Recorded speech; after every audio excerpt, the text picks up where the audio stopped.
Thinking about launching a podcast but overwhelmed by all the moving parts? At Turnkey Podcast Productions, we take the hassle out of podcasting so you can focus on the talk, not the tech. From concept to launch, guest booking to post-production, we handle everything. Need a strategy to grow your show and turn guests into clients? Yep, we do that too. DIY or done for you, we've got the solution that fits. Whether you're just getting started or ready to scale, Turnkey is your behind-the-scenes podcast team. Turnkey Podcast Productions. Your voice, your message, fully produced. Learn more at turnkeypodcast.com/contact. That's turnkeypodcast.com/contact. I'm moving to Montana soon. Gonna be a dental floss tycoon. Or maybe I'll just listen to today's Nice Guys on Business. You know, that's where I started in with my business, and I got labeled this moniker, the father of brand DNA, which I kind of like, and it's a little bit.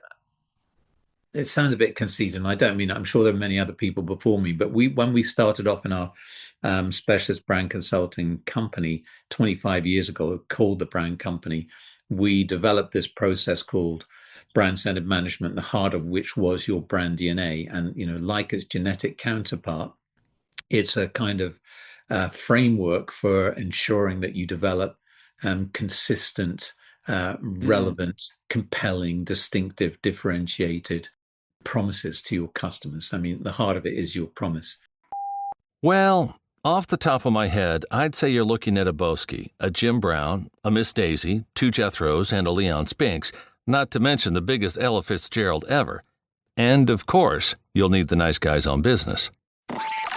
Go from where you are now to where you could be. Get expert tips to grow your business, to be more productive and more efficient, whether you're trying to build influence, grow your community, or make it rain. Best-selling author of Nice Guys Finish First, Doug Sandler, can lead the way. The Nice Guys on Business is produced by Turnkey Podcast Productions. Now, here's your host, Doug Sandler. All right, Nice Guy community, welcome back. Meet Peter Wilken. He is an influencer in the world of brand strategy. Now, keep in mind, brand strategy isn't a logo. It's not a font choice or a 2-hour debate on the shades of blue. It's thinking behind why a business exists, who it's for, and why anyone should care. Peter is known as a constructive disruptor, the father of brand DNA, and the author of Dim Sum Strategy, which, unlike most professional books, is both practical and memorable. This is one of those conversations that quietly will rewire how you think about your business. Peter, I'm excited to chat with you. Welcome to the Nice Guys on Business podcast. Thanks so much for that great introduction, Doug. Sounds like you're the brand expert on this side to me from that introduction. You're lovely to be here. I'm happy to have you here. I want to start with something that's it would be simple to many people that are out there, but maybe a little bit more complex to those that haven't really bumped up against brand. A brand is pretty much everywhere. Everywhere you run into a specific company or organization. I mean, it could be a touch point. It could be any number of things. But how do you simply define what branding is or what a brand is so people that are listening in our community can lock in so that we teach them the right stuff today? Right. So, well, how I define it, I mean, there are so many definitions, frankly, and, you need to piece them together and wait the one that works for you. But how I define it in my book is a territory in the mind that you own with your most valuable customers or stakeholders. It's a territory in the mind, but also in the heart. A brand is intangible. You can't touch it, but it exists as a perception. And it's incredibly powerful. It moves you to action. There are other different definitions of it. You can just say a brand is meaning. If you're talking about your personal brand, it's your reputation, if you like. There is some confusion from the old school world that I come from of the word branding, where the old school word of branding was very much like where the word came from, branding your cattle, branding a steer with a hot iron and saying, this is Peter's heifer. Right. And that was translated as, design and visual identity and logo and classic, tangible branding illustrations. Nowadays, it's been kind of used or broadly interpreted as imbuing meaning on a product, or Right. building meaning around it. So people get confused about what you mean, and I try and separate that by saying, brand building as opposed to branding, because brand building you cannot confuse. It's yeah.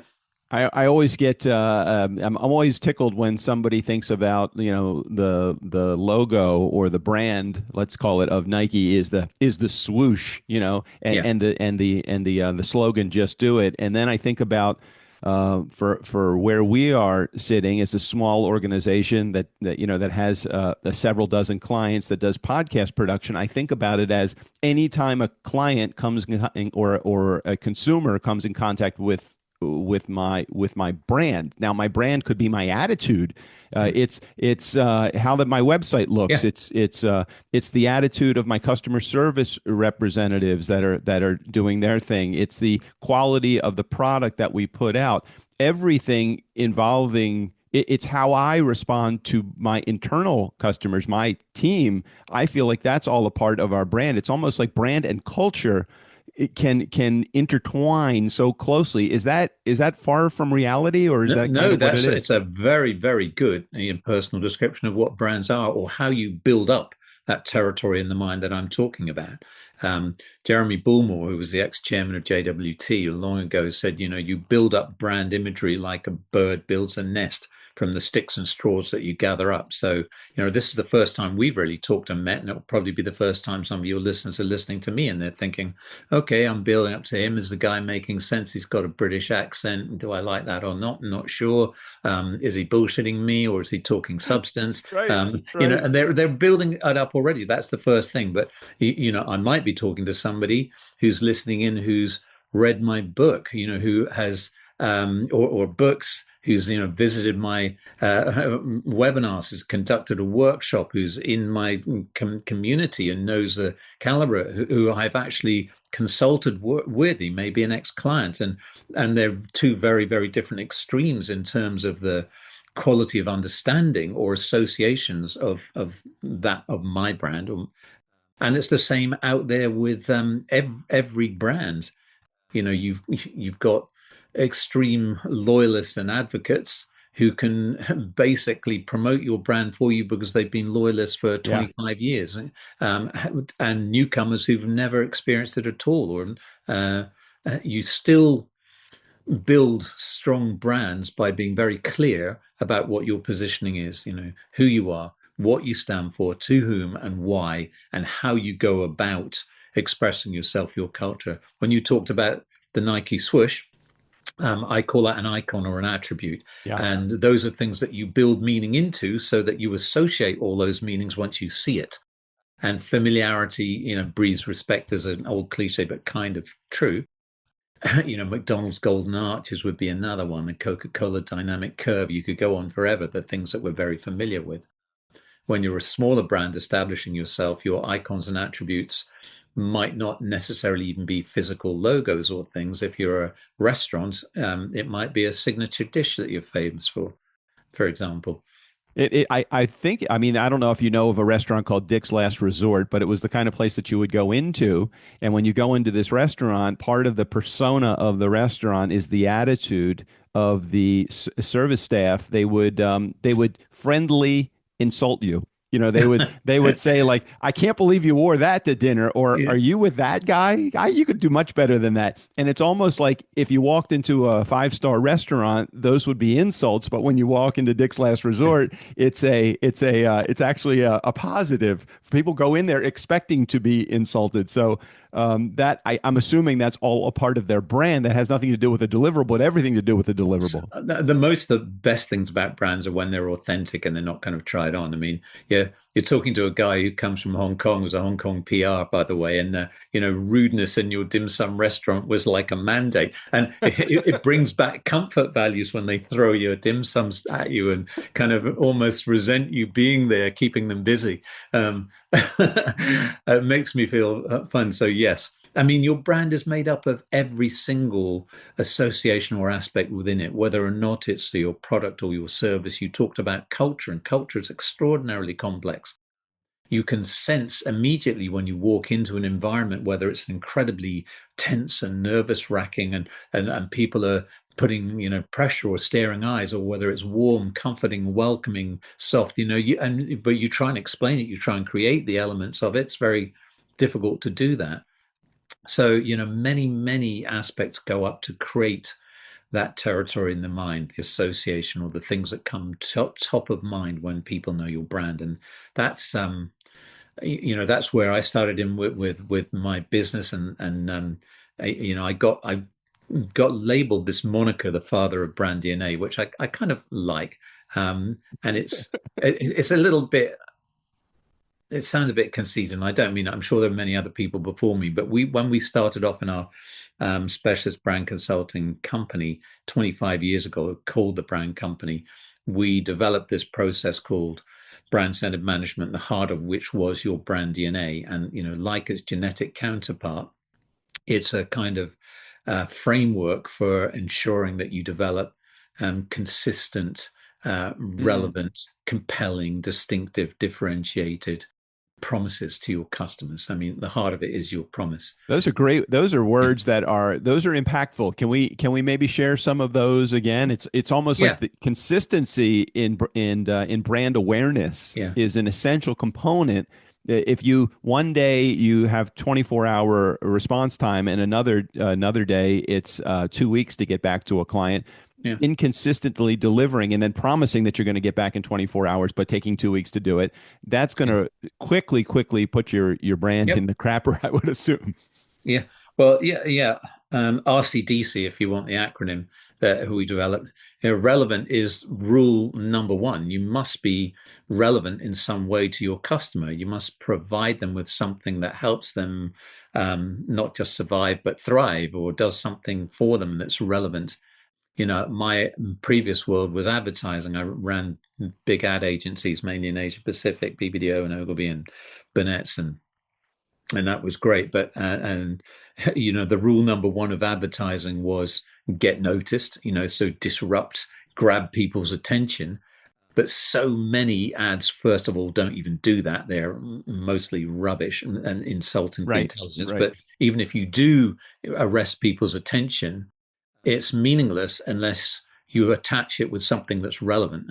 And Mm. so, you grab attention, but you must be relevant. So, rule number one of building a strong brand is be relevant, and understand who it is you're talking to, what problem you're solving for them, what pain point you're resolving, or what dream you're bringing to life in a more positive way, I like to think. And it's nearly always an emotional feeling that you go deeper. It's not just the rational one. So that's relevant. Compelling is, like my old boss David Ogilvy used to say, you can't bore people into buying your products. You can only interest them into it. Right, Um, right, right. and so I would say 95% of North American advertising fails on that one. And I'm being a harsh critic, but that's probably about right. It's dull, spewing out talking heads trying to bang you around the head with messages, or do clever, quirky trips, or try and being funny when they're not. There are always exceptions to the rule that are absolutely brilliant and arresting and correct, and appeal to the intelligence. But that's the compelling part. You really try to be interesting, and lots of brands don't quite live up to that. Um, Differentiating is difficult. Everyone tries to say, we want to be different and stand apart. But in most businesses, it's highly competitive and involved, and trying to find that little gap in the trees that you can own if you're kind of doing Yeah. gap analysis, and everyone's looking at, say, well, think blue ocean and look and find your white space. Well, the reality is there's very, very little space, even in some of these broad oceans. Um, it's all crowded out. Somebody's got there. So, you need to strive to find that originality, that differentiation. But I say be happy with distinctiveness, because if you're delivering consistently a relevant, compelling message that is credible to the heart of which is your promise, what is it that you're going to do? What's the overarching commitment that you're going to deliver against consistently?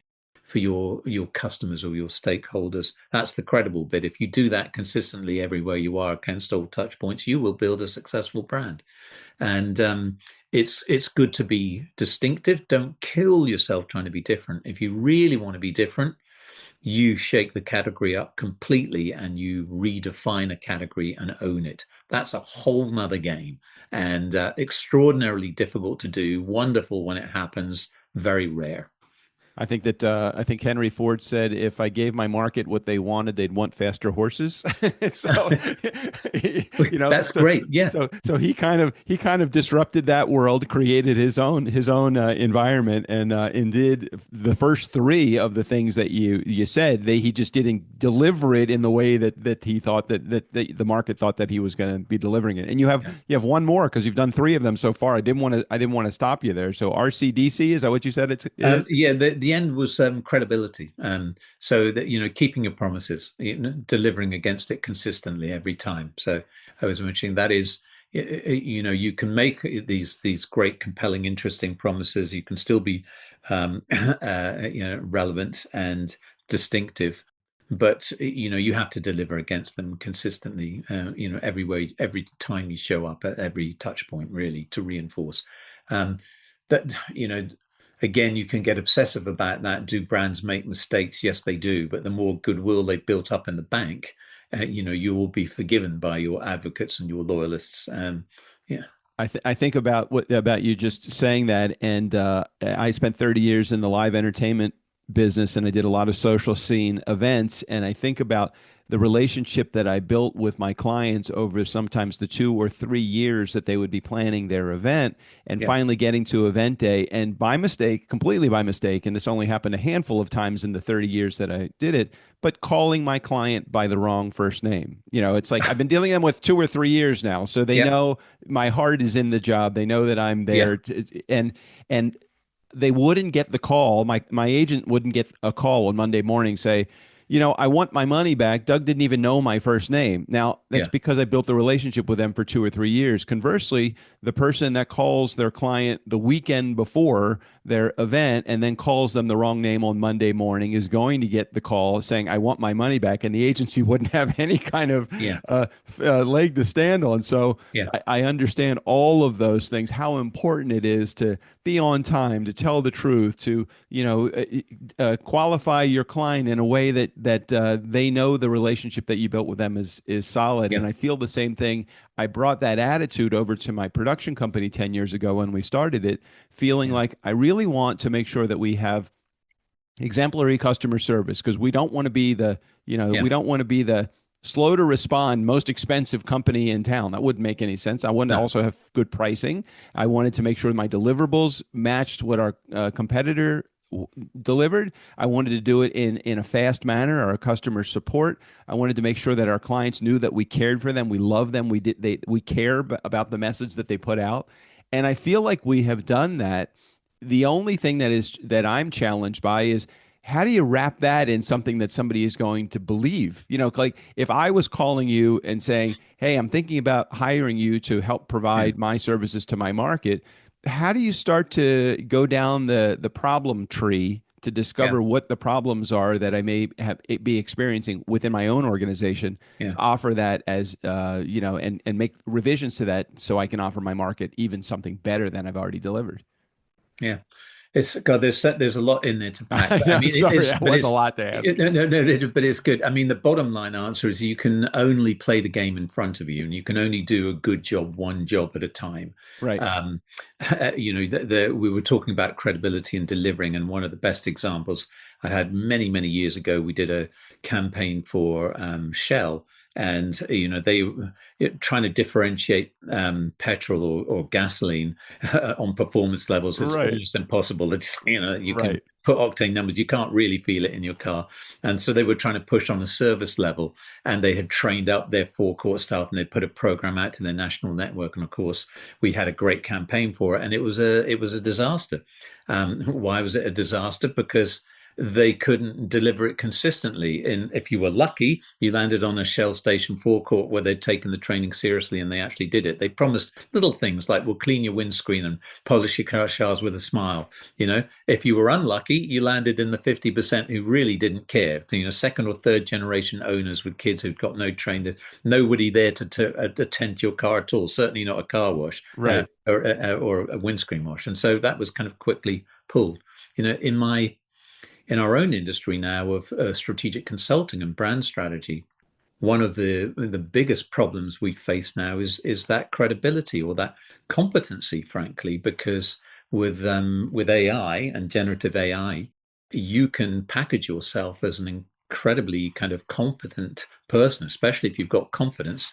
And especially if you're a digital native with a younger generation and you know how to manage your social profile, Right. you can put yourself out as an incredibly plausible, well-known, knowledgeable strategist, but with no experience or depth of quality at all. And you get found out really pretty quickly. But if you're a buyer, on the other side, you've got a small business owner who's trying to get into this, or a founder partner who's trying to build a business around your brand. You can get very dangerously led astray. That's what I mean about the competence side. There are some excellent young strategists out there as well. I've got to qualify that. But honestly, the number who are dangerous practitioners is frightening. And we're in that world now, so that's where the kind of credibility and the last C that you were talking about comes in. Well, you've got to be able to do it. If you make a promise, Right. you need to deliver it. And why I always say, much better to temper your promises into something you can completely deliver or over deliver. Under promise, over deliver is always kind of my style. It tends to be not the North American way, which is kind of beat your chest, we're greater, there's a competitive thing, come here, it's going to be, and then, under experience. And I don't know why, unfortunately, it seems to be an accepted way. And I think customers are smart. They just Right. kind of, they kind of filter out the overpromise, as it were, and they say, I don't trust you. And unfortunately, we're in that kind of world now. There's a lot of skepticism and trust and fake news and things. So anyway, but if you're starting out and you are small and you're into this, you can only do it by playing the game in front of you and doing a great job of the job in front, and then going to the next step and the next step. And if you do that, you will find yourself succeeding. What do you find are some of the, talk to my entrepreneurial audience for just a moment, those that are either have a side hustle and trying to figure out how to make Yeah. it a full-time venture, or someone that is just getting underway that hasn't really figured out what their brand is yet. What are some of the things that they are experiencing as quote unquote problems that they would be wanting to call you and say, "Hey, Peter, here's my problem. Can you help solve it?" What are some of those symptoms that they have going on? Well, you've just described kind of a number. I would say maybe a third of my lighthouses,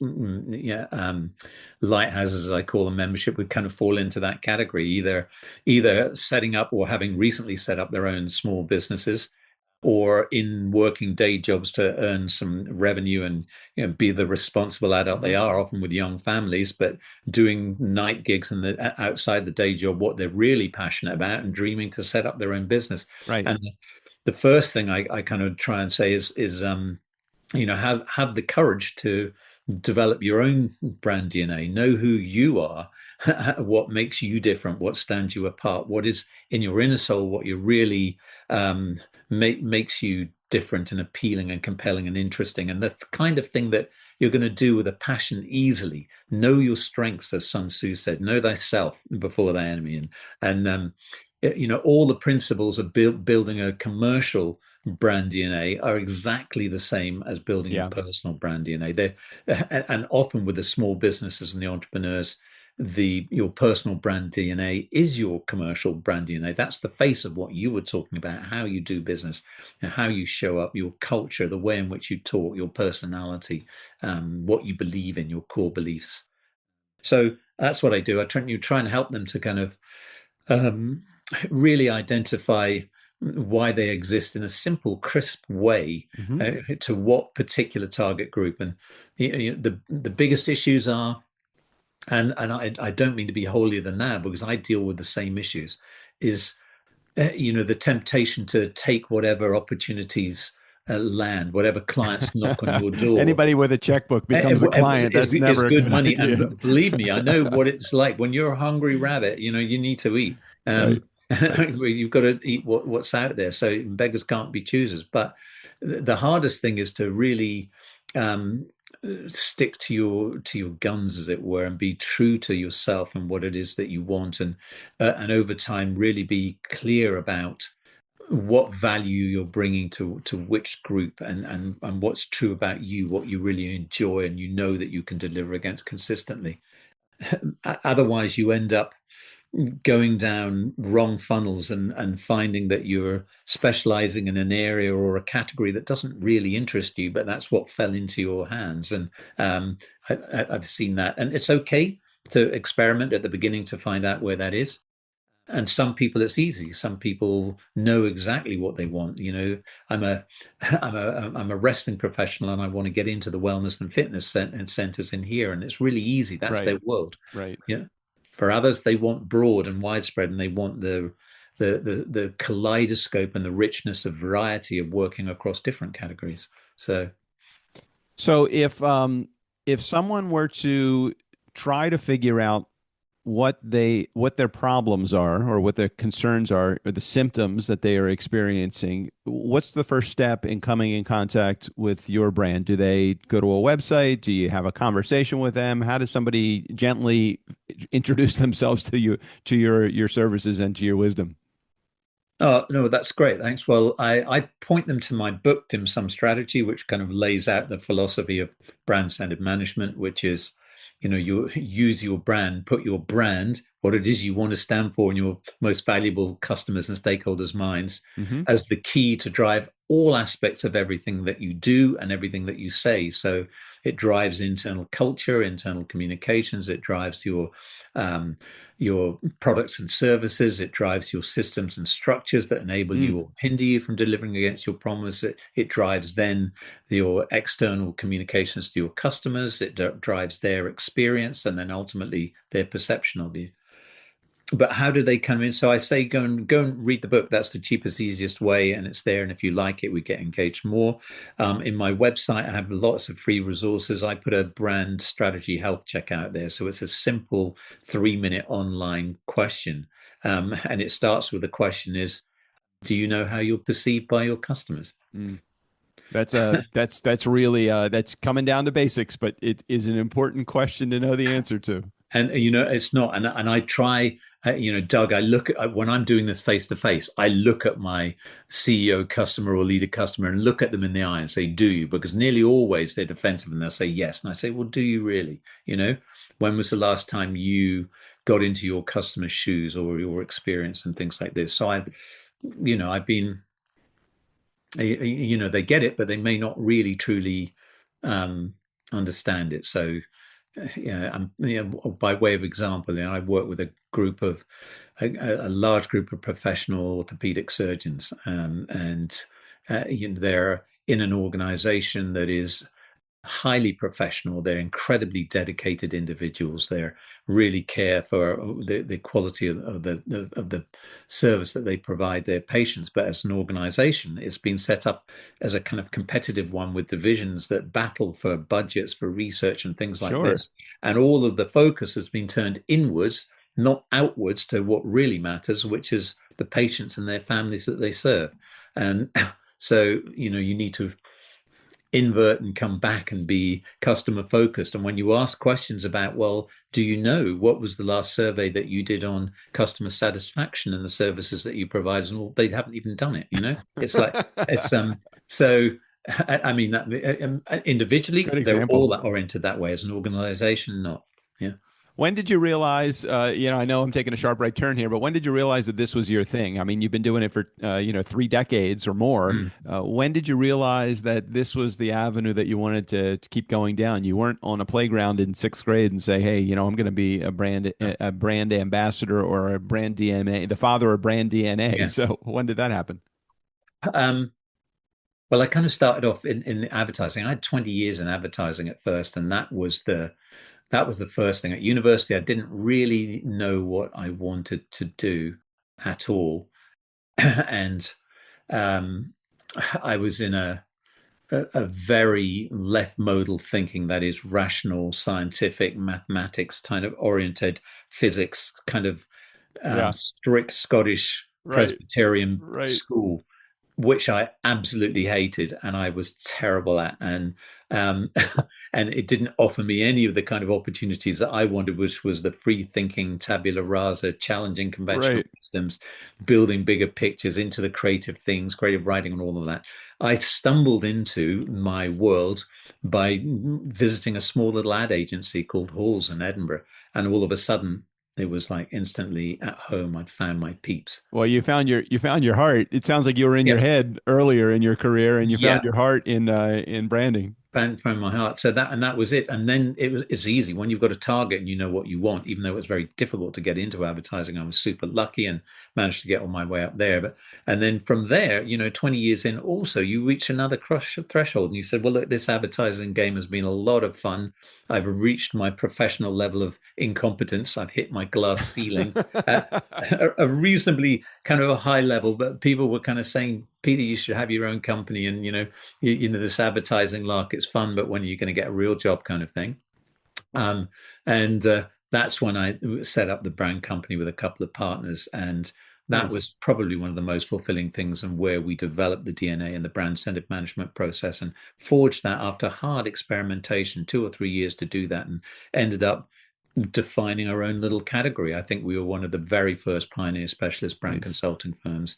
And so, yeah, that was rewarding and fun. And yeah, we ended up being acquired by a London group, which should have been a happy story, but wasn't. But that's a whole nother, that's a whole Sure. other story. Sure. Well, Peter, we've run out of time, but I would love to invite you back to come on the show after we get some results from some of our listening audience that is tuning in and saying, "Hey, look, Peter seems to be a nice guy. He is true to his word. I love his background, and I want to take more of advantage to have a conversation with him. Would you be open to coming back and talking more?" I would love to do that, and hopefully your listening audience. I haven't put you off enough to not be invited back. I think Love our to do audience that. could listen to you read the phone book, Peter, with your lovely accent. So thank you Oh for no, that's sharing that's today. that's super kind of you. And Doug, I meant to say, I'm sorry, I'm not going to try and push this or anything, or I don't mean to be self-promoting or No, anything, go, but man, go. but for your listeners, if you want, I'll give you a link Sure. where they can access a link to get a free audio book copy of the whole full dim sum strategy book, because I know a lot of people. I recorded it on audiobook because people prefer Right. that. They listen to podcasts, what you're doing, man, Yes, of course. rather than read. So Yeah, we'll if put a yeah, link in the show notes yeah. for it if it's good, unless it's an easy one to remember. We'll also put it in the show notes, but either way is fine for me. What do you think? Yeah, either way, remind me after this. I'll put it in the chat notes for you, and so that your Very good, listeners can very access. good. Nice Guy Community. We'll leave a link in the show notes so that you have access to a free copy of the audio version of Peter's book. Peter, thank you for sharing your wisdom and your expertise. Thanks for giving us a little extra time today. And I'm also gonna.